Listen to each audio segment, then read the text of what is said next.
Welcome to the EdPolicyWorks speaker series. Good to see you all today. As many of you know, I'm Beth Schuler. I'm an associate professor here at the program in education policy at UVA.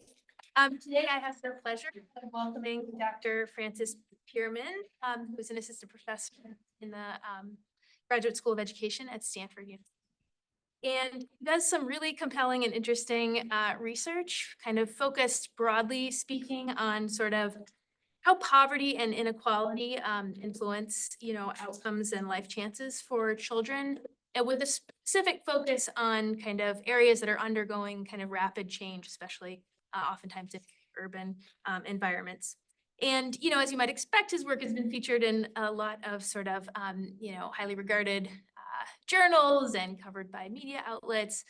So we're very lucky to have him here today. I'm told, it sounds like I was not misled, that today's talk will be focused on this important issue of school closures, consolidations, mergers, which has been a sort of an action that districts have been increasingly taken, and we sort of have every expectation that this is going to kind of increase in the coming years, given we've got rapid sort of declines in student enrollment and budgetary constraints on the horizon. And so I think it's really important that folks like Dr. Pearman are doing kind of research to try to inform with evidence these decisions and try to kind of forefront equity as part of the policymaking process in that area.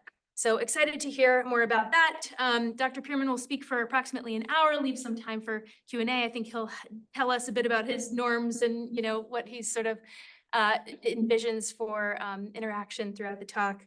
Dr. Pearman is also no stranger to UVA, having earned his bachelor's degree here at the School of Education and Human Development, which I think at the time was probably called the Curry School. And so, yeah, we're excited to welcome you back. Please join me in welcoming you.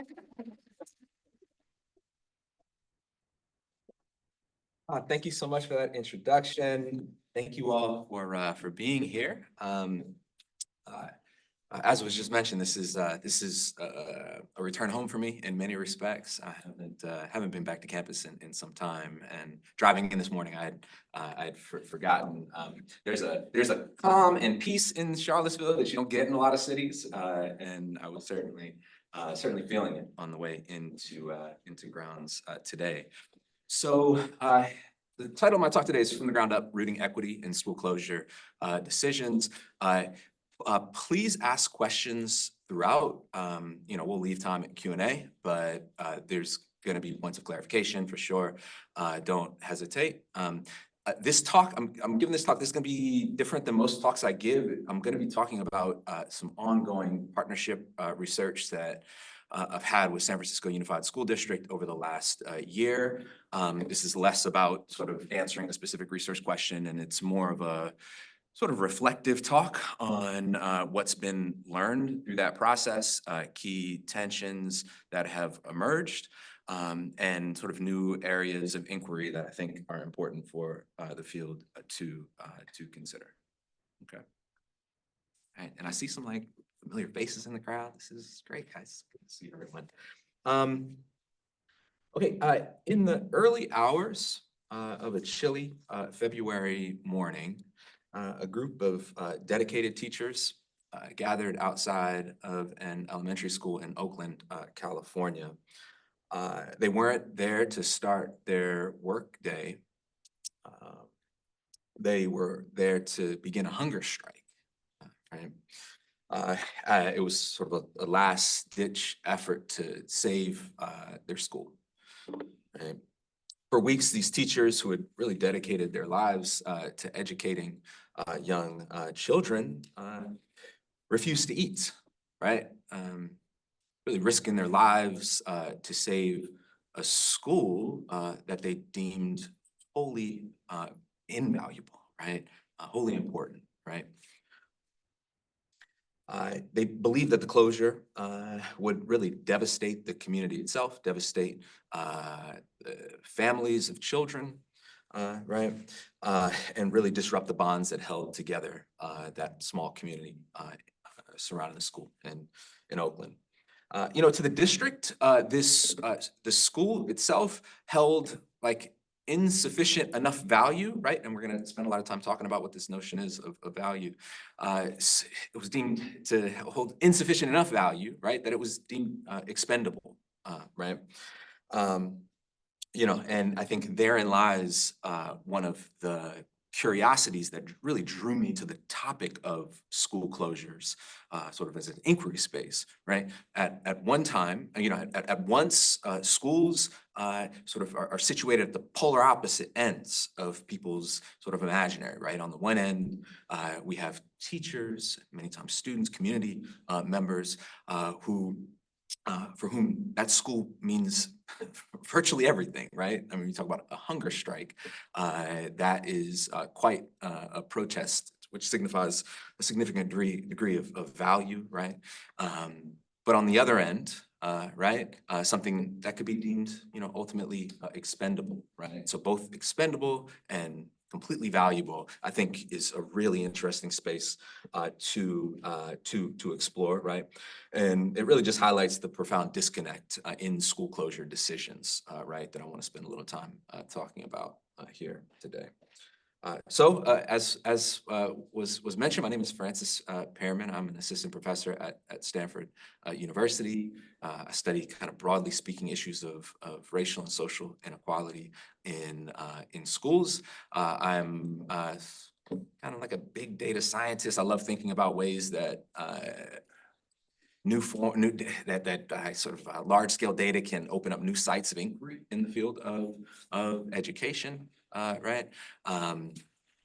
Allow us to answer new kinds of questions, right? Allows us ways new data can allow us to operationalize constructs that are generally vague, not easily definable, right? Things like equity, which I'm going to talk about here today, right?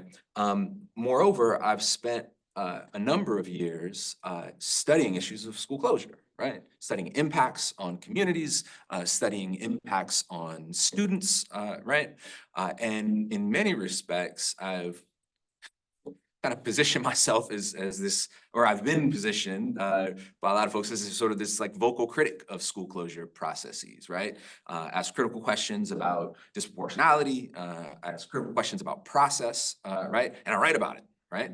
And I got a microphone and I tell people about it, right? And what I've learned as a young junior faculty member is you shout at a problem long enough about or toward an institution or a group of schools, districts, perhaps, there comes a point where they say, all right, Professor Person, you got all the critiques. Why don't you help us with the answers, right? And there lies, one of those fundamental learning points as a scholar, as an academic, right? It actually is easier to critique than it is to build, right?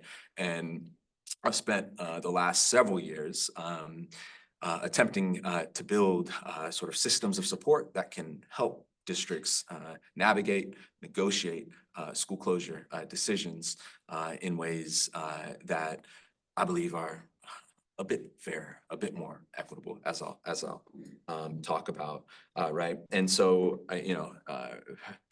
because of those sort of critiques and how I'm sort of understood as a scholar in relation to school closure, school reorganization processes, districts have begun asking me to help kind of support their effort, right?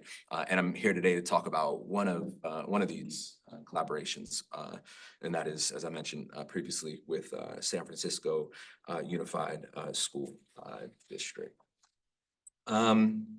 Okay, so today I want to talk about how districts across the country have really an unprecedented opportunity to reimagine reorganization efforts by placing like equity at the very heart of the process.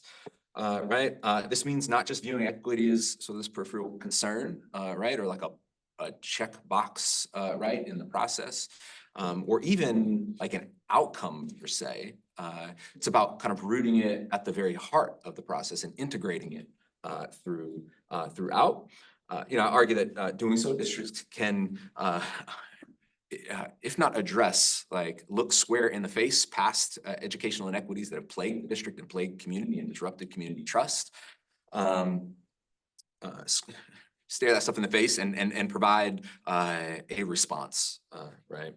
So this approach allows for sort of a broader set, of students, schools, and communities to flourish in school districts. And sort of it ensures that school closures, mergers, and consolidations are made in ways that don't disproportionately burden the most vulnerable parts of school systems, right? Okay, so a couple kind of broad context points, right? So when we talk about school closures, like the things that give rise to school closures, what determines which schools are closed versus not. And there's a whole big sort of literature on this. I've written a lot about it. But in general, you can think about it as like the reasons behind it, like two big ones, right? One has to do with, broadly speaking, issues of like the fiscal challenges and realities of school life, right? And that's also bound up with respect to like enrollment changes, right? And we know that, dollars follow students, right? So schools experience declining enrollments. They also experience declining funding, right? Same goes at the district level, right? So you have sort of these enrollment fiscal sort of issues, challenges, right? That give rise to the threat of closures. That is, districts that experience declining enrollment and schools within districts that are experiencing declining enrollment, that themselves are experiencing a lot of declining enrollment, right, are oftentimes at elevated risk of closure, right? The other big bucket of kind of items that give rise to sort of the sort of threat of a school closure is largely related to like achievement related outcomes, like school functioning outcomes, right? And this is where some of the school accountability sort of literature speaks to it. This is, post Nickel-B in the early 2000s.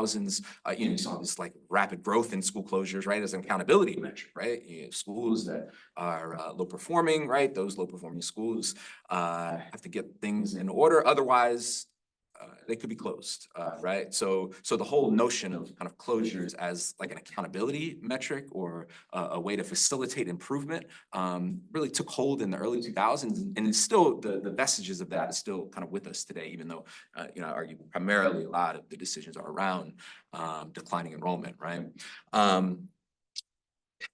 With respect to like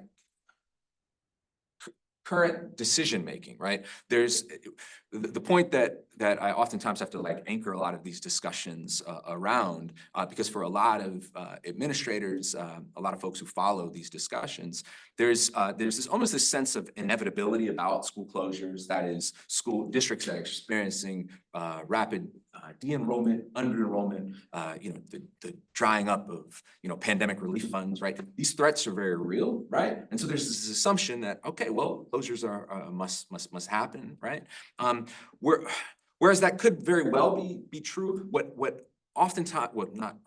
is certainly sort of ambiguous is like which schools to close, right? So perhaps a district is forced with the reality that they have to right size, they have to downsize, right? Drop 10%, 15% of their schools in a given time frame, right? That may very well be a compelling fiscal reality, right? But which schools districts choose is oftentimes a matter of socio-political reality, right? And this is actually where I spent a lot of my time over the last several years researching. That is sort of within districts, like how are these decisions made? And then ultimately, how do we sort of study and understand any disproportionality that exists, right? So, for instance, folks have again been studying, have been sort of understood school closures correctly or incorrectly as these sort of mechanism that disproportionately burdens or harms certain communities, specifically communities of color, right? This is, I mean, you cut on like any news station, any major city periodical, and in many cases, these are the stories that are written. the fact that schools disproportionately impact, right, communities of color. What's interesting is there had not actually been a whole lot of empirical evidence on that point, right? And again, I mean, as somebody who I hear these, I follow these trends, follow these discussions, and I'm, kind of the nerdy wonky one who wants to actually verify, study, understand whether or not that is in fact the case, right? So with a doc student of mine in a paper we just published in Harvard Ed, we actually did just that. We looked across the country and looked at issues of disproportionality within school districts, right, across the country. And what you find is that specifically as it relates to majority Black schools are about 3 times as likely to close as non-majority Black schools, even within the same district, right? Now for, understandable skeptics in the room, there could be a whole host of reasons for that, right? Perhaps it's not necessarily like a racialized phenomena. Perhaps there's all sorts of issues that correlate with race. Maybe it is in fact an achievement issue. Maybe it's in declining. It's like a enrollment related issue. Maybe schools of color, Black schools are more likely to experience declining enrollment. There are a whole host of sort of alternative explanations that could help sort of explain that elevated rate. And we looked at that in the paper, right? And what you find is that even when you look within a given school district, right? You look at a majority Black school and schools that are not majority Black, and you sort of equalize them across those metrics that I just mentioned, right? Similar achieving schools, schools that have same sorts of sort of demographic patterns and trends in recent years, right?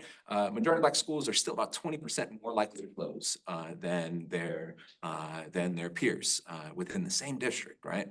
So the point is, some of this work and others have sort of provided like some good evidentiary base for resounding concerns that districts, that communities in districts, served by districts, oftentimes raise as it relates to school closure processes, right? Well, why am I bringing this up, right?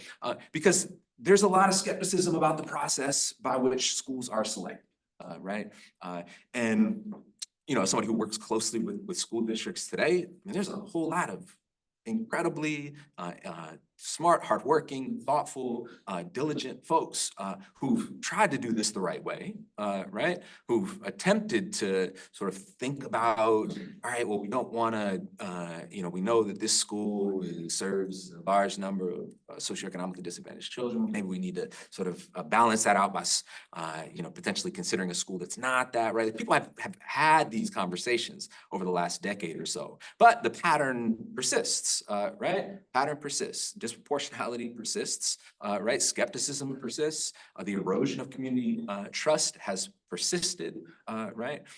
And so the question that sort of I raise in much of this partnership work is, all right, well, how can we sort of create a process, a system that has some degree of fidelity, there's some degree of transparency, not even some degree, that is in fact transparent throughout, right? That involves the community, that centralizes some of these concerns that on the back end raise all sorts of issues and are the headlines that get superintendents bagged on the back end, right? How can we have a lot of these conversations on the front end and design a system that can be promotive of outcomes that we sort of think are important, right? To pursue. There's an analogy that I've written about in different pieces in different places that I like in this context, and that's the analogy of a tree, right? So you can imagine a tree that persistently bears like dying limbs on one side of the tree, right? Now, like a well-meaning arborist, right, might see that and trim those, dying branches, right? That well-meaning arborist comes around the following year, same branches on the same side of the tree look to be dying, ailing, right? Well-meaning arborist might similarly trim that tree, right? And that could very well continue, right? Now, for those of you, do any gardening know that a tree that's persistently yielding fragile limbs on one side is in fact an indication that the tree itself there's something about the ecology of the tree itself that is unhealthy, right? And you can trim those branches as often as you want, right? But in fact, in doing so and ignoring the broader context, right, that this tree is situated in, right, you may actually be suffocating that tree, right? You're actually limiting the life scale of that tree, right?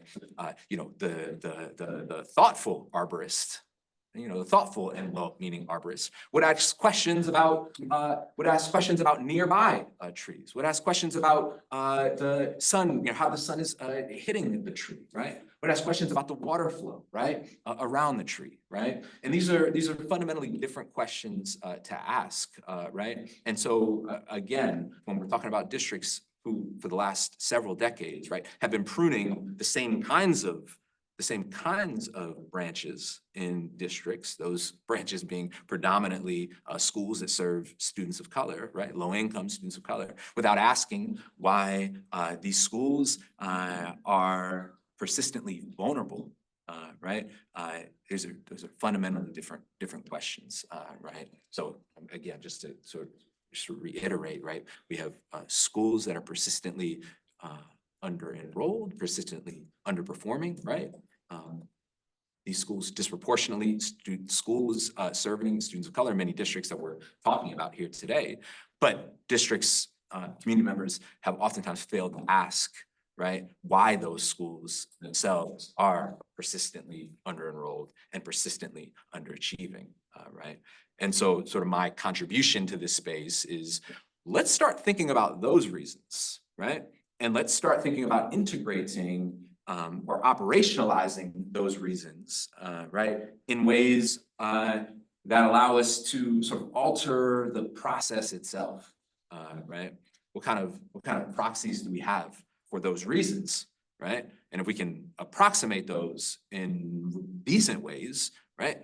My argument is that we can actually make this process a bit more equitable, and I'll show you some evidence to that point here.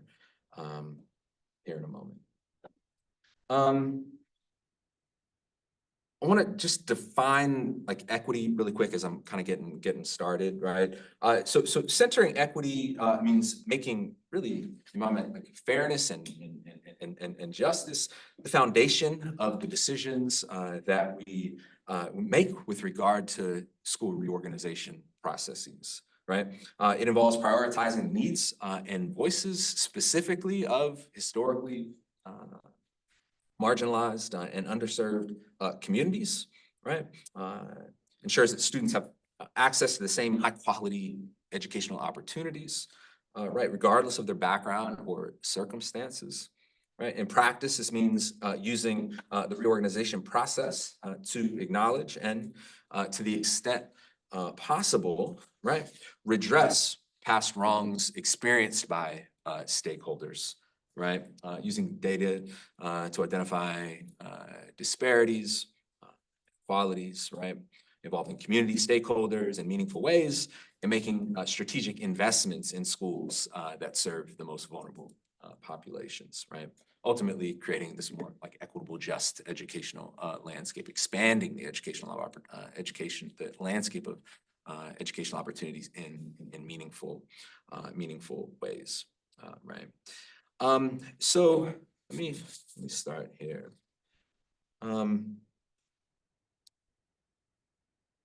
I kind of emphasized this point already, but public schools in the United States have experienced over the last several decades declining enrollments. This is especially true in large coastal cities, right? Tell me this: what in large coastal cities? Why is this especially acute in coastal cities? Why would we expect to see sort of rapid declining enrollment in coastal cities? What's happening in coastal cities these days? Yeah. Younger families are priced out of housing. Priced out of housing, right? It's like this incredible affordability crisis in large coastal cities in particular, right? Yes, affordability crisis, right? Yeah. I was gonna say declining birth rates as well. Yeah, there's declining birth rates, right? It's been written about extensively, right?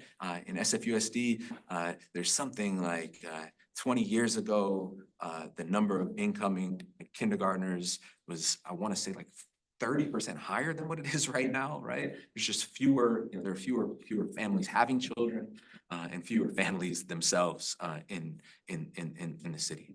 Any other ideas? Like, what about like the pandemic, like impacts of the pandemic? People like, wait a minute, I don't need to live next to Google. I can live, hour away. I can live in a place that's more affordable, right? So, the pandemic has had sort of an interesting impact on many cities that is sort of changing what like proximate means, like the necessity of proximity to workplaces, right? But ultimately what's happening is this like donut holing in cities where you have a lot of urban centers that are now serving districts in large urban centers that are just simply serving fewer students than they have in the past, right? And so, we're faced with these, realities, and I mentioned this phrase earlier about needing to right size a district, right? As somebody who researcher, but also somebody who works very closely with districts. The notion of efficiency is, we can't like get lost in, language of equity and doing the right thing. The efficiency is an important part of this process, right? We have in SFUSD something like 10,000 unused seats in the district. These are just desks, right? These are the class is halfway full, right? And that itself, right? When we're talking about a cost inefficient district, that itself becomes an equity related issue, right? A district that is sort of blowing through cash, supporting desks that are not being sat in, right? Those resources could be used for something else, right? It could be used to serve the most vulnerable students, right? So I guess the point I'm just kind of mentioning, I mean, I'm going to talk a lot about equity today, but I just want to sort of expand, and I'm also going to talk about it as like a separate kind of construct, issues of excellence and efficiency. But in fact, they're bound up in important ways, right? That I certainly want you guys to take away from this talk as well. So I'm gonna do my best to walk through this process that I've been on with SFUSD. I'm gonna skip some stuff, race through others. But please like pause and ask clarifying questions because there's a lot of like super duper interesting stuff here. I could talk about this all day. I'm not gonna talk about it all day. There's some promising stuff here. There's some like challenging stuff here. But we're going to talk about the process. And again, this is sort of a different kind of talk. Again, I'm not starting with a research question. I'm not talking to you about my data per se, but it's sort of a broader reflective conversation I want to have with you guys about some of the realizations that I've had and new appreciations for how hard it is to run a school district in a city today, right?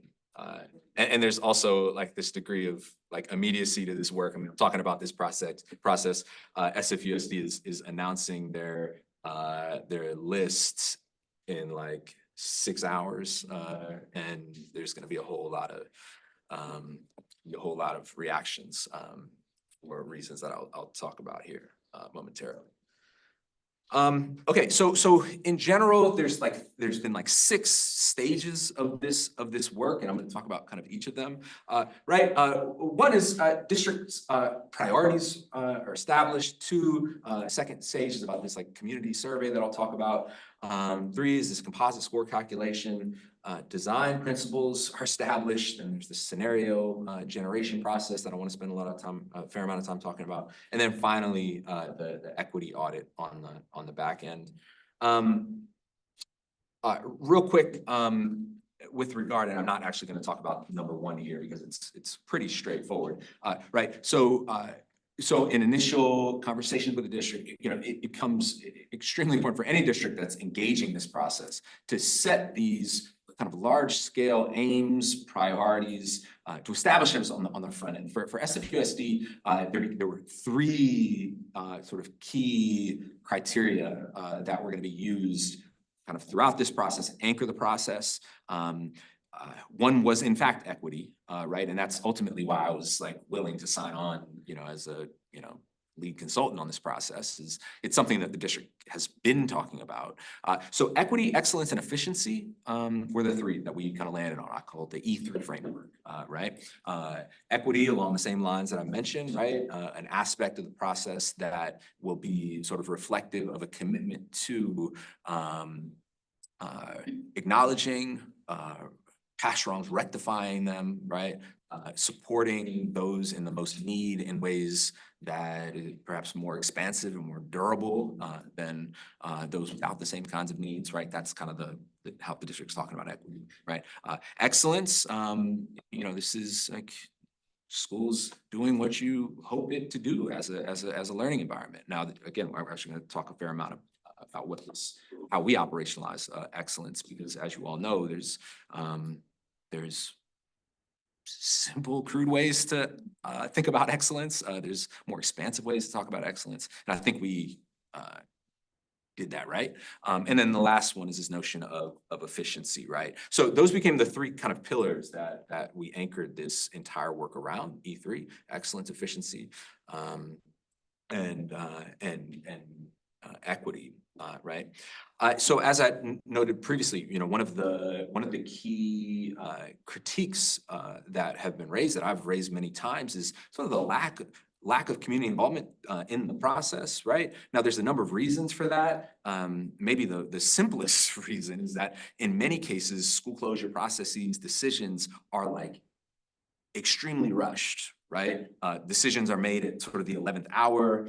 They happen at a school board meeting where you are fielding, in the same meeting, introducing a list of closures, getting feedback from community in the same meeting, and making a decision at the end of the meeting, right? That is not uncommon in school districts, right? So, we talk about lack of community involvement, the lack of time, right, is certainly an aspect of that. But like really integrating empirically community input into the process is like, that like doesn't happen aside from, the qualitative input that one might glean from, say, a school board meeting itself, right? So we knew that was going to be a critical part of what we were attempting to do. I will say, just as I'm kind of introducing this part, the first big goal in this first part of the reorganization process was to create composite scores. Okay, so we got to think like, how are we arraying schools within San Francisco Unified District? How do we like judge them about how do we adjudicate amongst them with regard to their likelihood of closure, right? There has to be some transparent, clear way in which we are sorting and organizing schools, right? So that was like first big objective, was how do we get there, right? And it became, clear early on that the community can actually weigh in a lot into that process. So the first big initiative took, quite a bit of work on the front end, was to create sort of a community survey for everybody in San Francisco to talk about, and this is sort of interesting, in like general terms, the things that they think matter, right? In determining schools to be identified for closure, right? What's interesting, and this is, as a parent, it's like, and it sounds kind of paternalistic, because in fact it kind of is, right? As a parent, you're like, you get like choices, right? But like, in fact, all those choices are constrained, right? And so we did, some of that to some degree. That is, we were able to sort of establish general sort of metrics underneath those kind of three criteria that I mentioned, right? Excellence, efficiency, and equity. And we had community members weigh in about which ones they thought were most important, right? So as a kind of for instance, right? Well, okay, before I talk about sort of the details of the results, right? This became actually the largest survey that SFUSD's ever conducted, right? I mean, the amount of community uptake was nearly 10,000 responses. You know, those who do district work know how kind of phenomenally large that number is, right? And this isn't because like the survey was really cool. I thought it was a cool survey, but it's just people want to weigh in on this, right? This is, again, to this point around communities who really lack a voice in this process. This was like a critical sort of feature where they said, okay, wait, like I can at least influence something, some aspect of this process, and 10,000 folks in San Francisco decided to do that, right? You know, participation rates vary by geography, by race, by background, as you would, as you might expect, right? I'm gonna kind of race through this part. You know, one of the interesting things, right, in the survey, we were able to keep track of, like, we knew who they were, what schools they were associated with, right? You know, the survey design, there were a lot of questions early on about, you know, people like stuff in the box, right? You know, if I know that my school is really good on one metric, right? How we're thinking about, you know, addressing historical inequity, for instance, right? I might get all of my buddies or to say the same thing, or I might log off, log back on, and see if I can, you know, influence you that way, right? You know, moreover, we knew what schools they were taking the assessments from, or the schools that participants were associated with, right? And you can kind of see, you know, here's kind of a trend line of, you know, there's some of these outlier schools where we actually did have some concerns about, you know, community members who were in fact trying to do just that, right? Whose sort of total survey responses drastically exceeded like expectations, right? So we were able to do some sort of quality checks on the background to ensure that, but then also sort of adjust for some of these. And some of those adjustments that I mentioned were also quite relevant with respect to the background of respondents. So one of the, unsurprisingly so, you know, one of the immediate realities that came to our attention was that survey respondents were like disproportionately white, right? You know, SFUSD is about 7% Black, 25% Latinx, 33% Asian, right? The remainder white, what is that, 20, some white. The proportion of white respondents on the survey was about double what we would expect based on sort of the distribution of race in the district more generally, right? So, but like, why is that an issue, right? It's an issue if folks are overrepresented, underrepresented, right? And that overrepresentation or underrepresentation influences the composite scores, right? That's the concern there, right?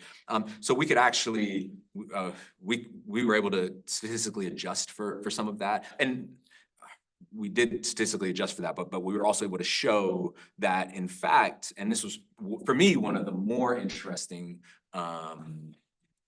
sort of initial sort of findings in some of the you know, early stage partnership research at this stage was there actually wasn't a whole lot of differences in terms of priorities, right? Even like equity, excellence, efficiency. The racial differences were far less pronounced than I thought, right? At least initially. And then, like, you know, I put on my, you know, mature glasses, and you know, you're like, well, you know, why would they? You know, if we're talking about, you know, every family wants their kids to go to excellent schools, right? Every family, you know, wants there not to be, you know, these crazy excess of expenditures where dollars are being wasted, right?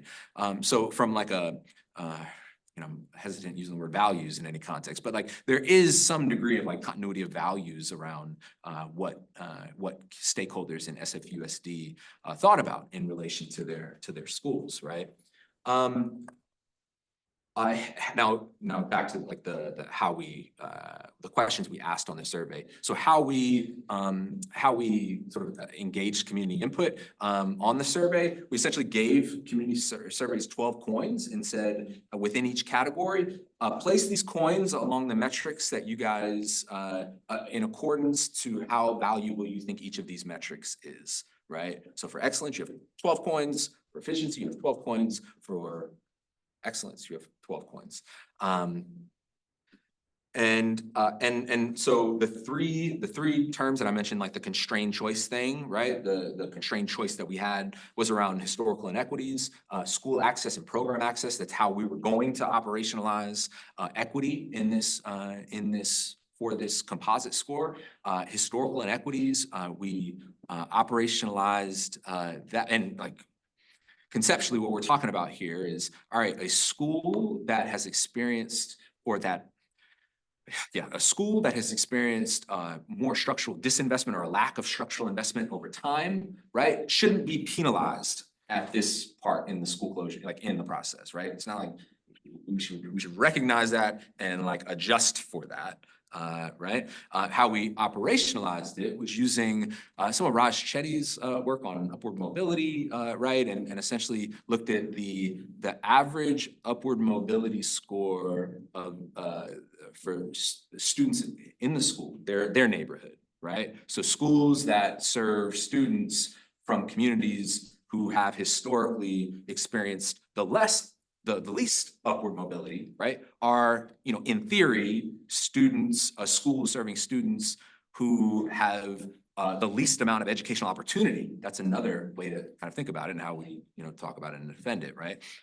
But at any rate, so historical inequities, school access, that's like nearby, like how close a community is to a school, and then program access. That's like specialty,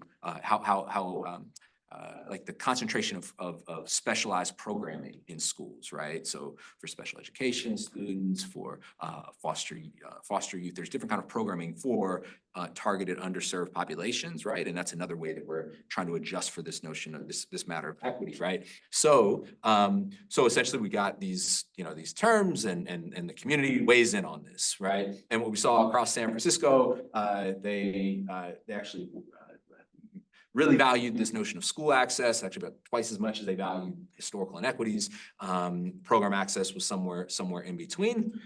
With regard to excellence, how we operationalize excellence, and again, how this is typically operationalized in school closure conversations is about achievement levels, right? Just like strictly achievement levels. Now, we did include a measure for academic performance. Now, this academic performance measure is a combination of both achievement and growth. This whole issue of academic performance, we spent actually several weeks in back and forth with the board and different administrators, because there was people brought up some concerns about including it to begin with. I actually was bringing a lot of those up myself, right? But the end result, the district included this. It turns out that the community highly values academic performance as a sort of an input into the school closure decision. But again, that's where a lot of districts stop there, right?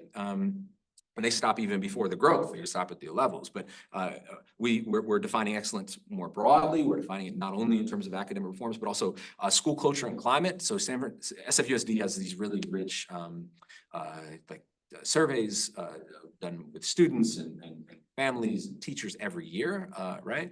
Definitely, I know you're familiar with some of those, but these are done annually, and we can actually use some of those in this measure of excellence as well, right? So, what is an excellent school? It's not just one that is high performing academically, right?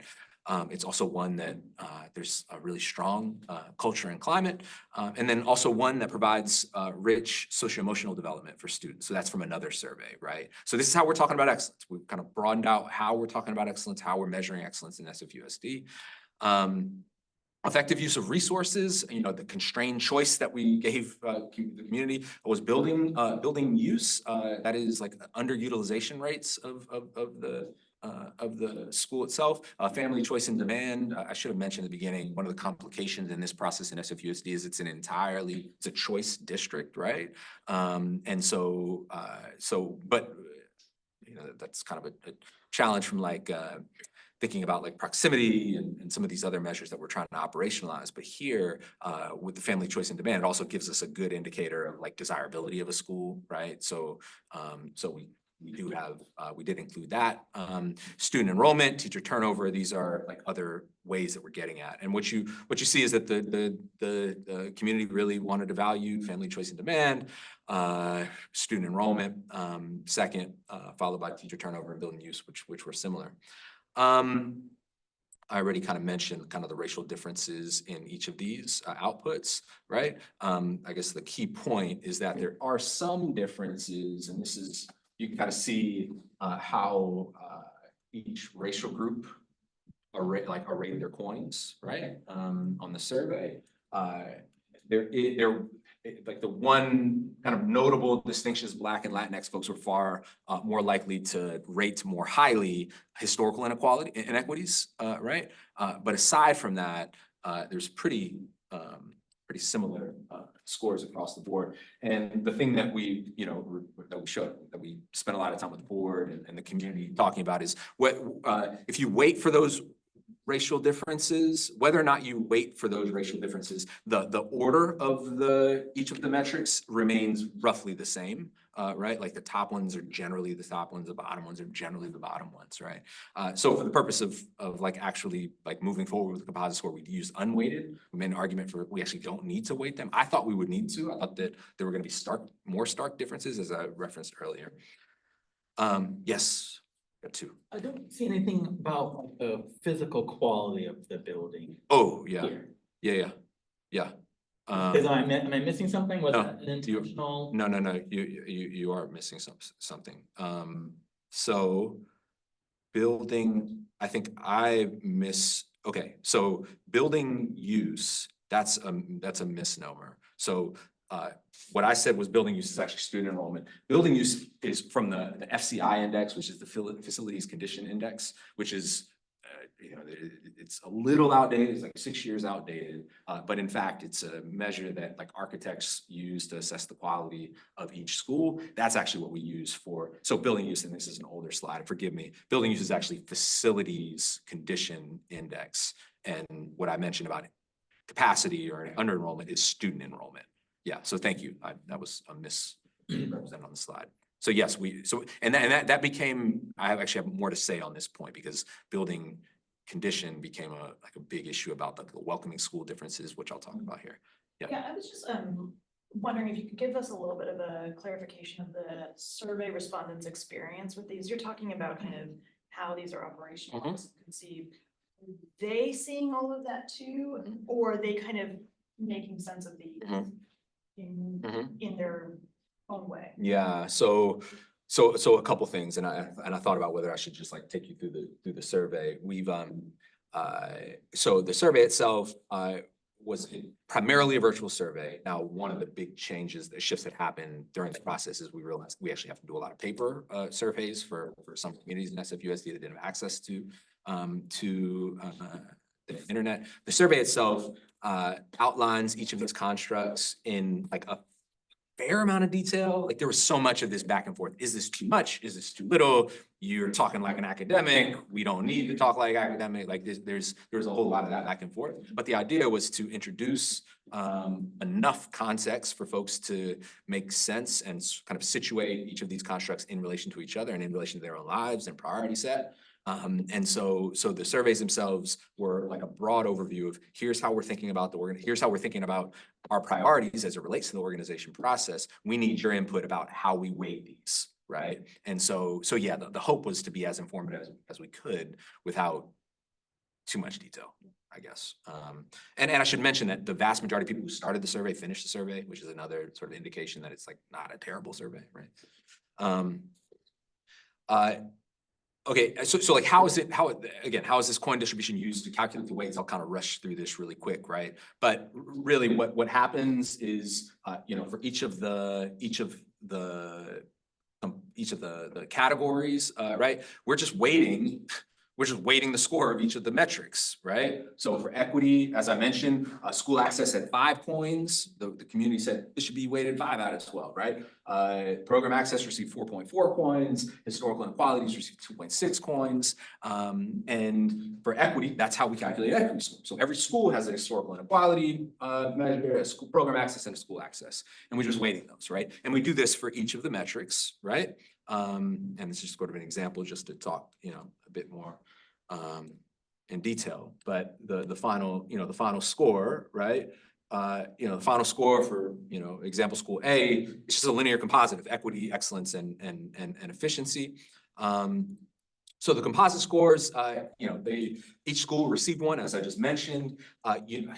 One sort of interesting ancillary contribution of this work is, you can think about this composite score as a global score that captures how much a school aligns with the stated preferences, values, and priorities of SFUSD community stakeholders, right? So we as a district, we think these are really important, right? And the degree to which schools are consistent with that idea, we should hang on to those schools, right? Schools that deviate from that idea or don't achieve that ideal, right, should be sort of at a higher risk of closure, right? Now, just as we're thinking about reorganization processes, the thing that districts, that communities have used to sort of make sense of what it means for a school to be at risk for closure or not at risk of closure is what? Like achievement or enrollment, right? This is a far sort of more robust, a far more nuanced idea of what it means for schools to have wherewithal in a district, right? Or how we should be thinking about quality, right? And I'm in conversation, I'll be writing a piece here in a little bit about sort of thinking about this whole composite score as a quality measure, right? This is another way of thinking about quality, right? That pushes us to think well beyond achievement. Yes. Were there discussions, so the 3 E's were weighted equally, were there discussions about putting that towards the public saying, what about the? You're on it.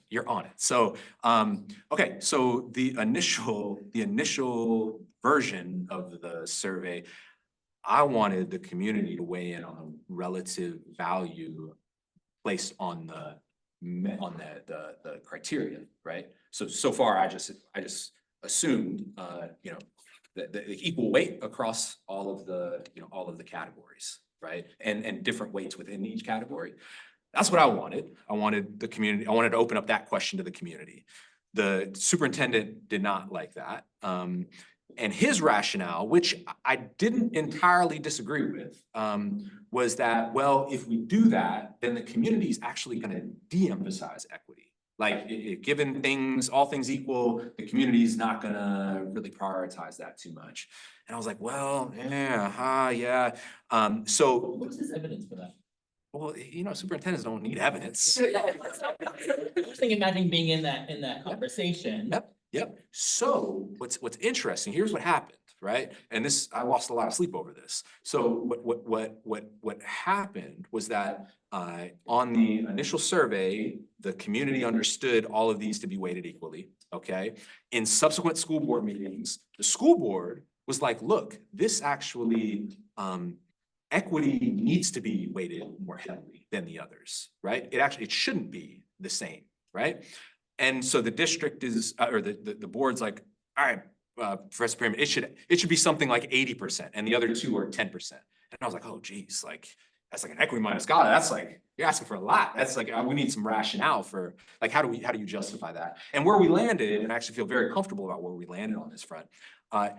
Equity received a weight double to the combination of efficiency and excellence. So equity received a weight of 50%, and the other 2 received a weight of 25. Now, conceptually, what does that mean? How we talk about it in the district is equity therefore becomes a leveler, right? So, in the absence of equity, how districts have made these decisions is based on these 2 SFUSD is going to take another construct and weight it just as important as these two, right? So thank you for saying that. I wasn't actually gonna spend time to talk about that, but yeah, thank you, because that became a big piece of sort of the novelty of what we're talking about.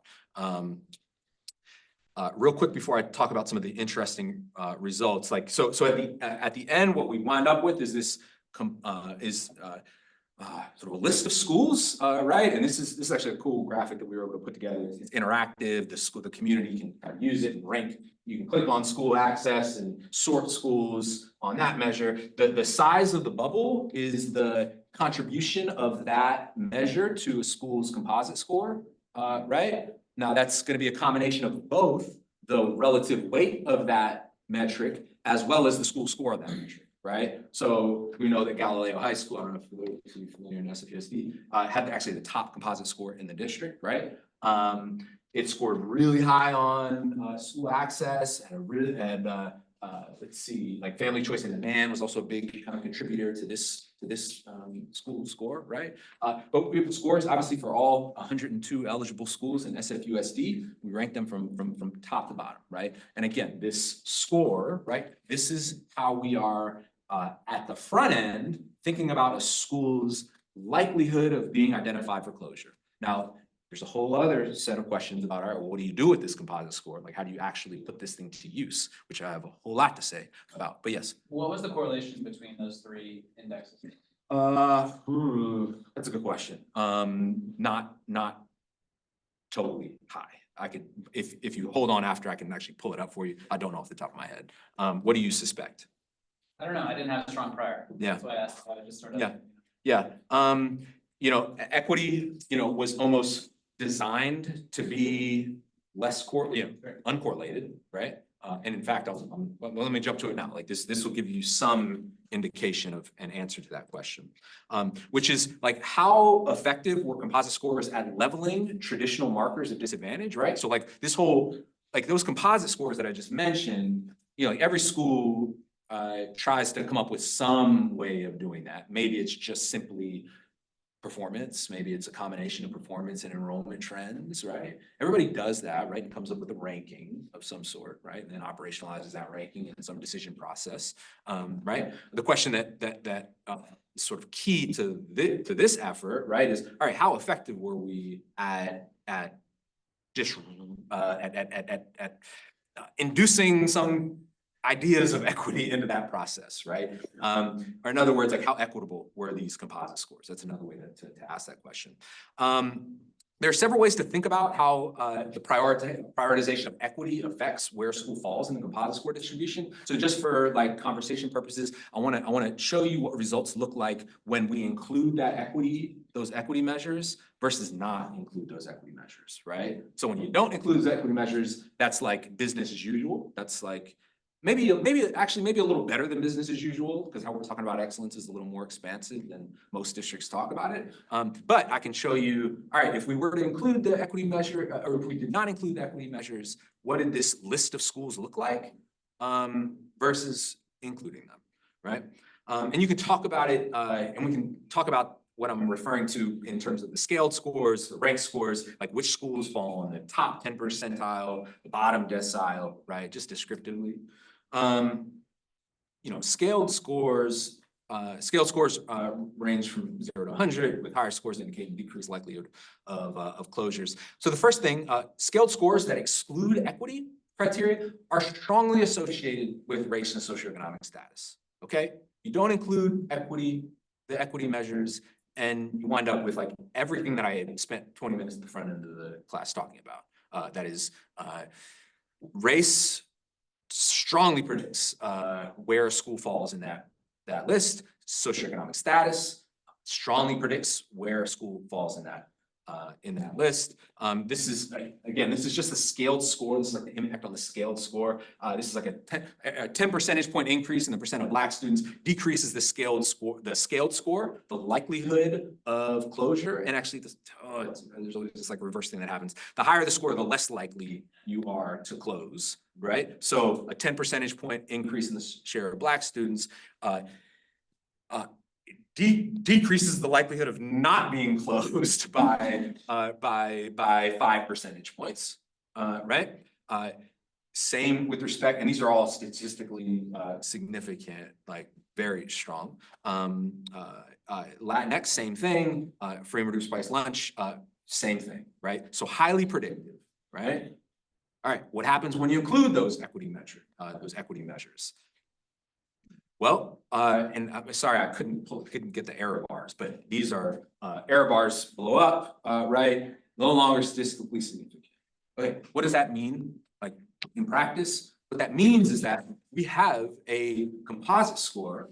We've purged our composite score of traditional markers of disadvantage, at least with respect to race and socioeconomic status.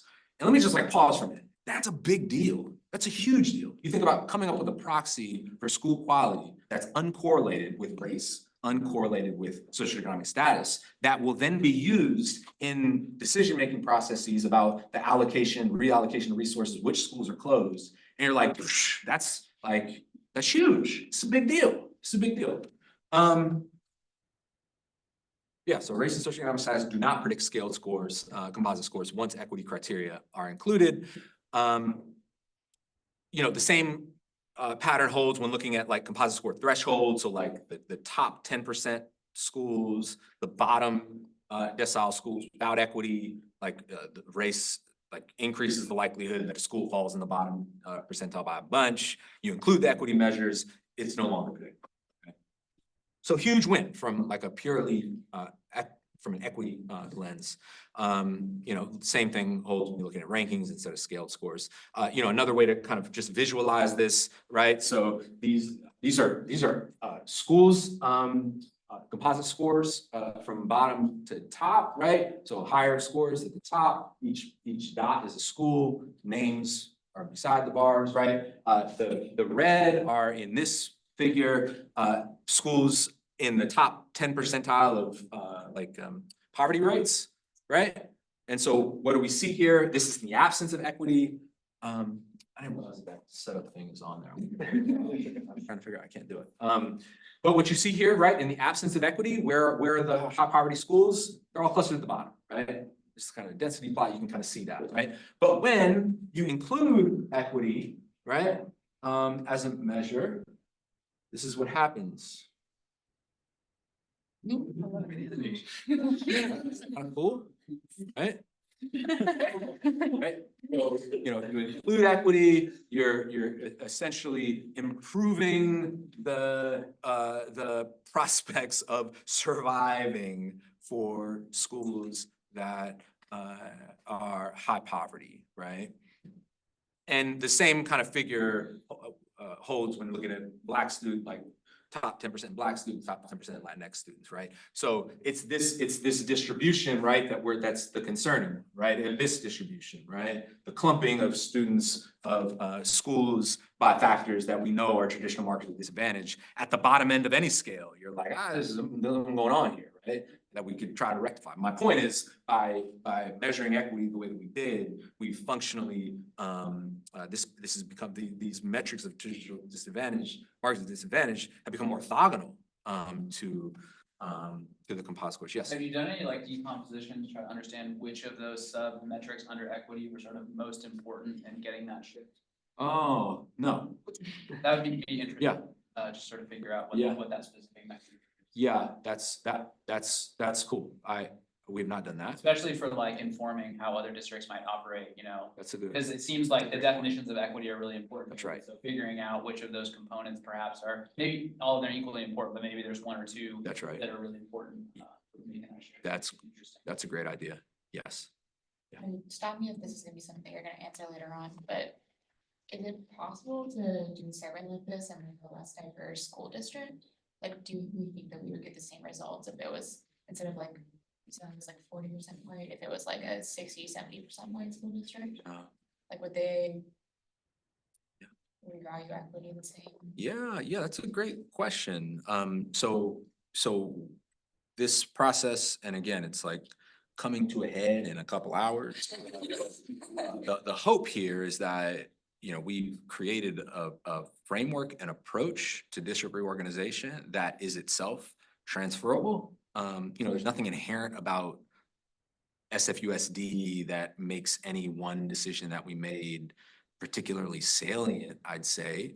We've kind of operated at the very beginning with a very kind of principled approach to operationalizing constructs that we think are important, that the literature reveals are important to consider when, ranking schools against one another in terms of, their quality, right? While also operationalizing things that we think can equalize those a bit, or at least compensate for them.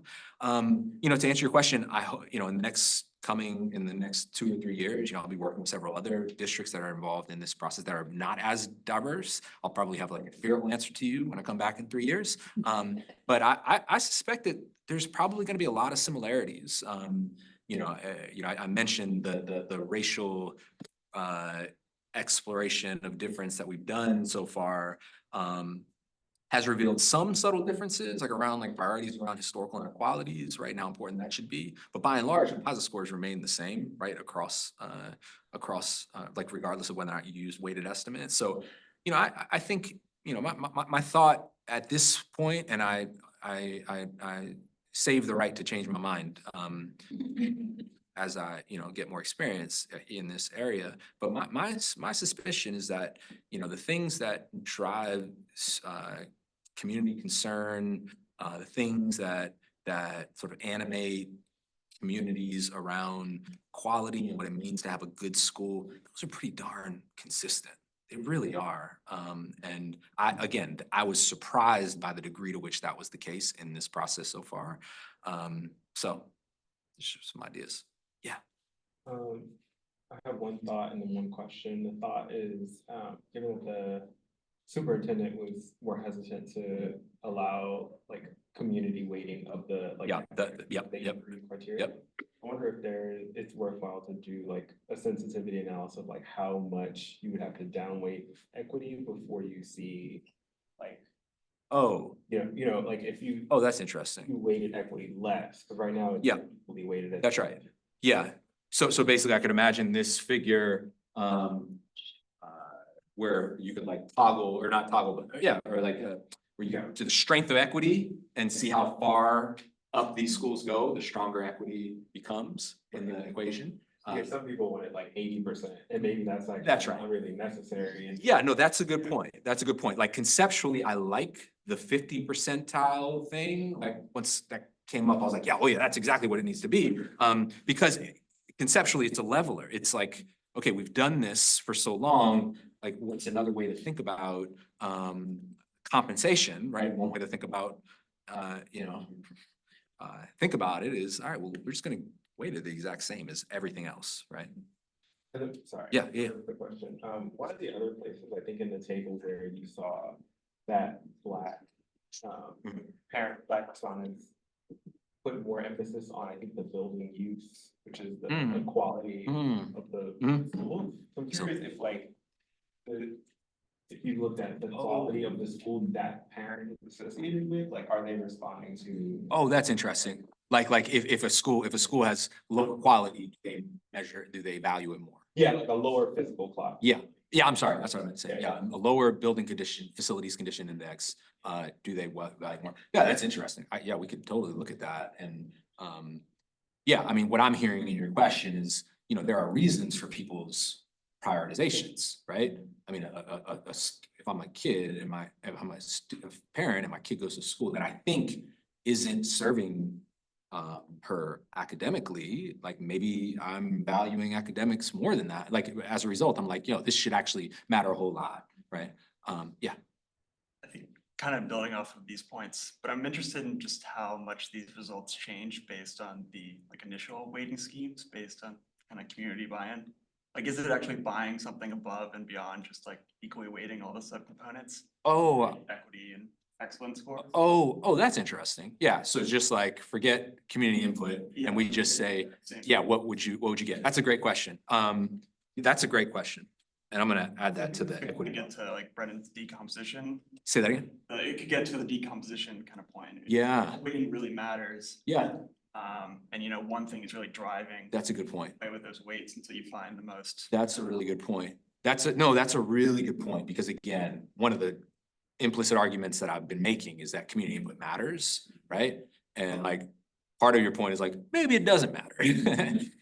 I mean, you know, I would never say that, but to your point, I hear you, and that is right. And figuring out kind of where the traction points are, I think is important too. You know, I know we're kind of running out of some time, and I have so much more to say.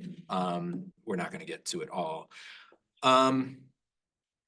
So I raised this question about, all right, so we have these composite scores, right? We've essentially ranked schools, arrayed schools along this continuum that where the continuum itself, I argue, is like highly defensible. It's like equity informed, right? It's like just. It's informed by some like cool measures.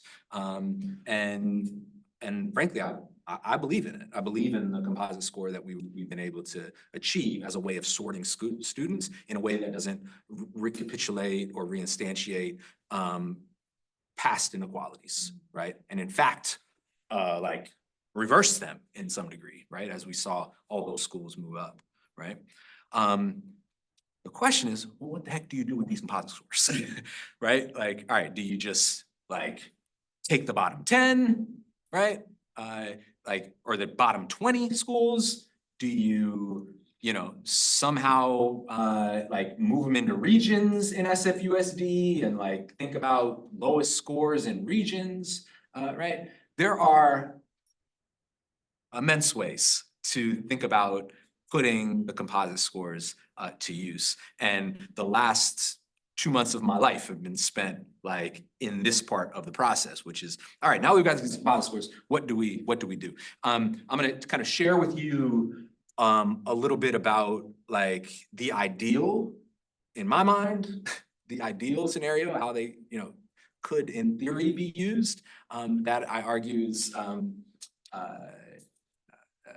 at least from a process standpoint, it makes sense. And there's like a trail of receipts that we can follow that, you know, in a process like this is really important. But this, what I described to you isn't entirely what the district decided, and I'll tell you why the district didn't decide to go in this specific route. But oh, and then I should also mention, so I took that little thing off of here. Little enemy, there's a little X. Put your Up, up, cursor up. over it. That goes Good, back. right there. Oh, I'm sorry, guys. That's annoying. That's a really bad feature, but I assume. Yeah, I don't know why they do that, Full time. right? Okay, so this is what my team and I sort of conceptualized and like put to use for the district. The district kind of pulled back on a couple aspects of it, and I want to talk about kind of why that was. The first piece in this algorithm is that you have to define what it means to like stop closing schools, right? Which is like interestingly like a question that like districts oftentimes don't answer, right? At least in a clear way with communities. Like generally it's something about like saving money, right? But a question is, well, how much are we supposed to save? And like, how do we come up with a good estimate of how much we're going to save? You know, one of my key takeaways in this process is it's like really hard to tell how much money closing any one school is going to be on a district for a variety of reasons. But coming up with a good stop condition is like first number one. When do we stop closing schools, right? Initially, we came up with this like $30 million annual budget savings in SFUSD. That's what we worked with for the first little while. That became a reduction in seat underutilization. So 30,000 became, the district then decided, you know what, we just need to trim the number of unused seats by 4,000, right? So that became the new stop condition, right? So we're gonna go through this algorithm until we remove 4,000 open seats from SFUSD. Okay, so once we have this stop condition set, right, we have to come up with a process, right? First is about sort of arranging the schools in some order that they're going to be sort of sorted and selected from.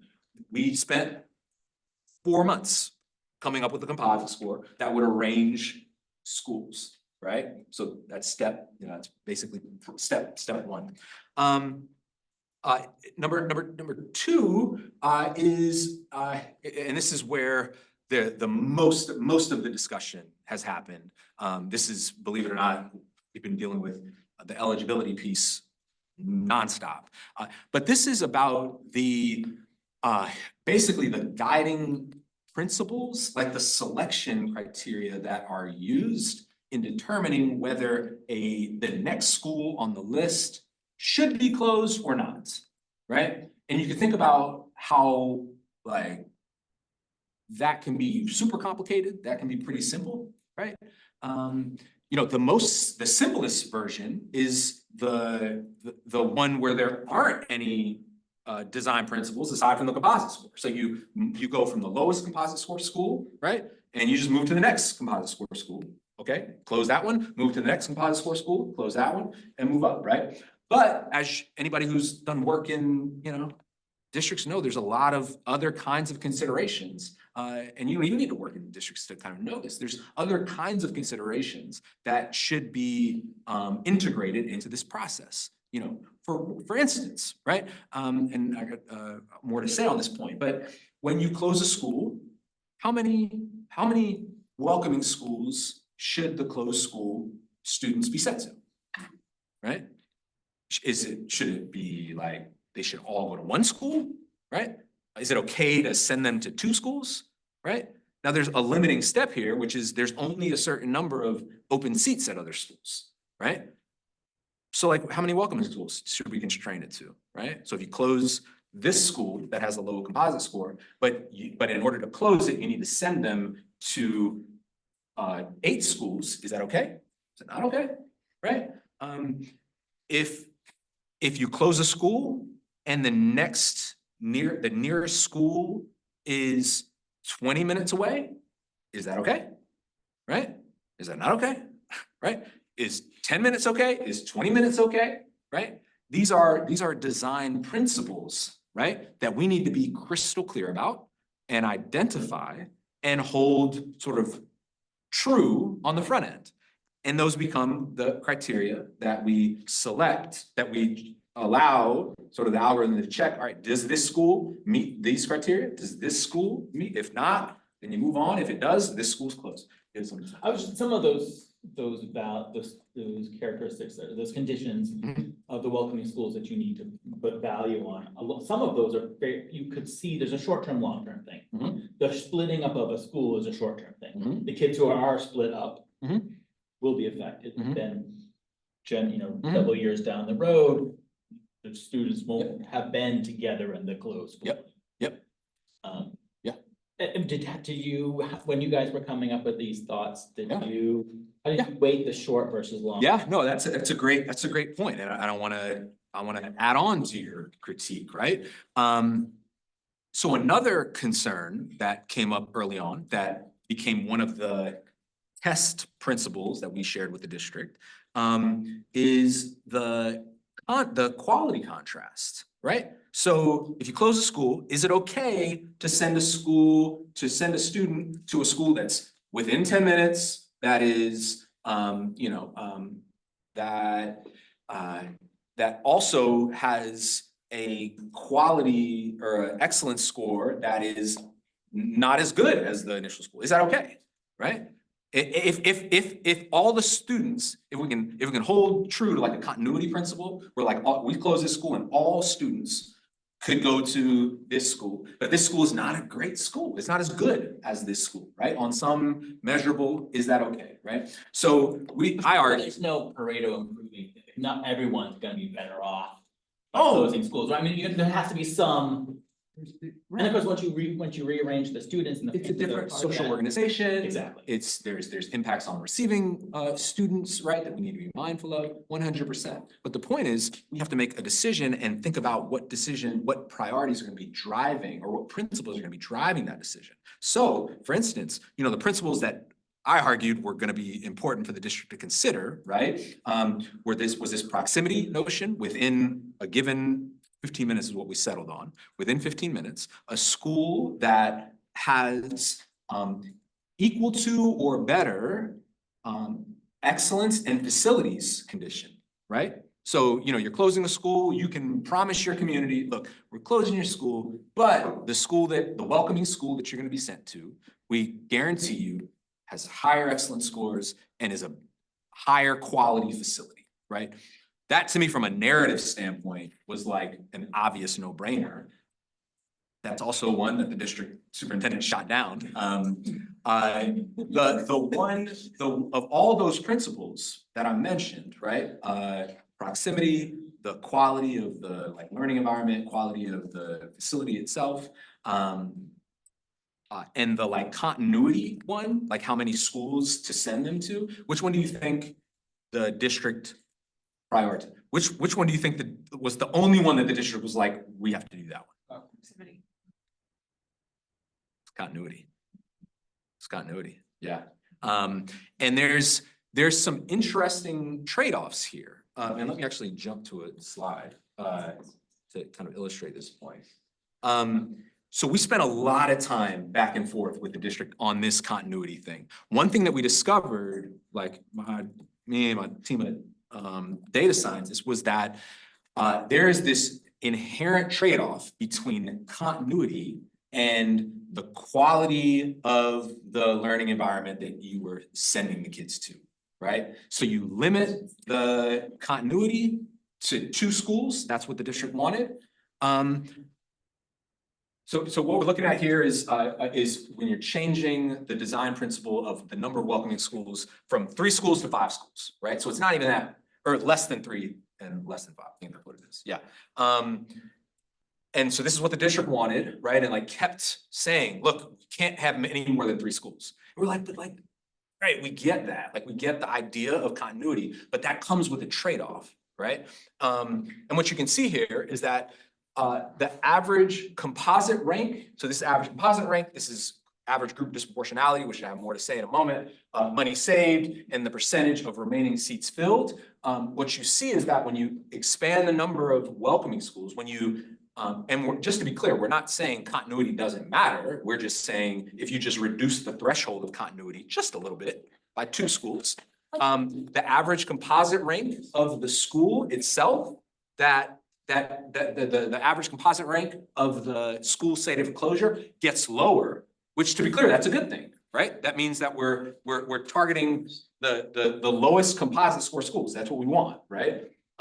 So we spread out welcoming schools, average composite score gets lower. That's great. Money saved. We're actually able to save more money when we expand the number of welcoming schools, right? The percentage of remaining seats that are filled goes up, right?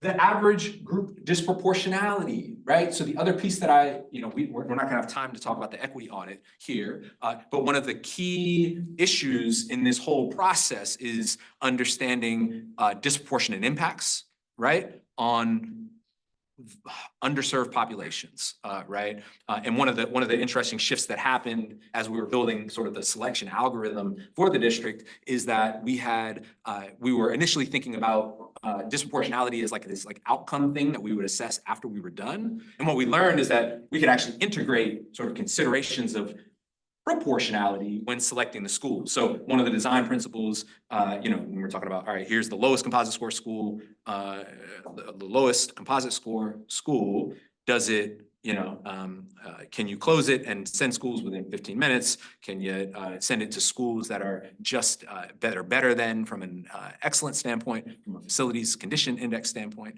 right? But then also, right, does the selection of this school contribute to disproportionality in the set of schools that have been selected so far? If it contributes to disproportionality, then we move on to the next one, right? And there's it's pretty sophisticated way of how we kind of measure that proportionality, disproportionality. But the point is, we began integrating it in that process. But here, ultimately, what we're just saying is that when you expand the number of welcoming schools, we're actually reducing disproportionality as well, which is, we didn't even get a chance to talk about Attorney General Bonta's AB 1912, which is legislation that was passed to reduce disproportionality. Okay, we are at time.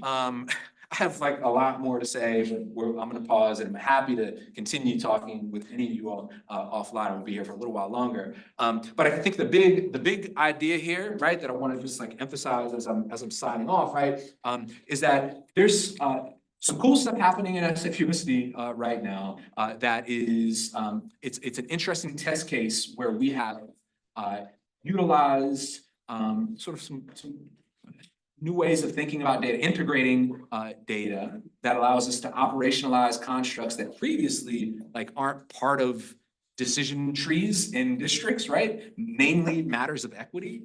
We did that. The impacts of doing that are, I argue, undeniable from sort of understanding how we are sorting and labeling schools as closable or not. Right? Moreover, the tools that we've built, right? And I kind of gave you an example of some of them. These things are going to be like readily accessible schools that we're going to be, putting to use in other districts here soon enough.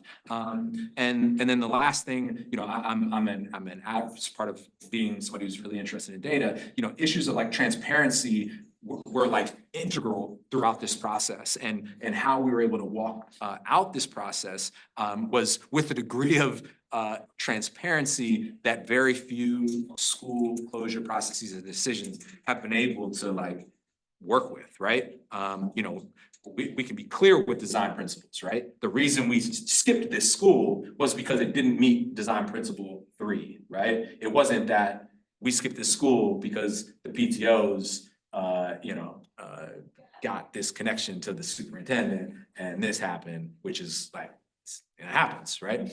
So I say all that to say, I know this is like not a traditional research talk, because in some cases I'm like a proud parent right now who's like, yo, this thing worked. It worked, we were effective, right? But it really was. Stay tuned, because like what's the end result in SFUSD? I can't like talk about the results yet, but there's schools, communities in SFUSD that have never thought they'd face the threat of a closure that are now going to experience that. There's some schools, communities that for the last year have been engaged in hunger protests that have just been determined, that have just known that their school is going to be closed, right? That have been the ones who've said, oh, the list has already been made. I've heard that so many times over the last year, and I'm like, trust me, the list, I haven't even got the list. I don't even know this, right? But the point is, there's a lot of communities that assumed that they were going to be exposed to closure that aren't going to be. So my point is, equity made some significant headway in SFUSD. And I should also just mention, I've got an amazing team of postdoctoral scholars, graduate students, Michael Cherzan, Kelly Guzman, and several other undergrads that have been like fantastic in this process. So I'm gonna stop there. Thank you so much for engaging me.